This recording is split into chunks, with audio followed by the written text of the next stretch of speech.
মহাপ্রভুর ভোগ খেতে এসে যদি মেলায় সাক্ষাৎ মহাদেবের দর্শন হয়ে যায় তাহলে কেমন লাগে বলো তো? হ্যাঁ, একদম ঠিক। আজ কাঠালিয়া মহানামযজ্ঞের শেষ দিন, চারিদিকে রান্না বান্নার ভীষণ তোড়জোড়। কড়াইয়ে ফুটছে মহাপ্রভুর ভোগ, মহাপ্রসাদ।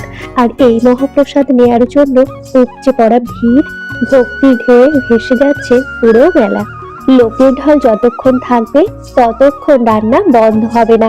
একদিকে রান্নার তোড়জোড়, অন্যদিকে মাটি কেটে তাঁবু পেতে বানানো হয়েছে পুকুর। সেই পুকুরেই রাখা হচ্ছে হাজার হাজার মানুষের জন্য খিচুড়ি প্রসাদ। এটাই তো ভক্তি, এটাই তো মহাপ্রভুর লীলা। আর ঠিক এই ভিড়ের মাঝেই হঠাৎ চোখটা আটকে গেল। মনে হলো যেন সাক্ষাৎ মহাদেব বসে আছেন। শরীরটা কেমন যেন শিহরিত হয়ে উঠল।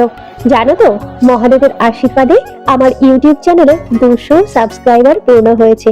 আর সেই সাথে তোমরা যে আমার পাশে আছো আর অনেক ভালোবাসা দেওয়ার জন্য মন থেকে অসংখ্য ধন্যবাদ।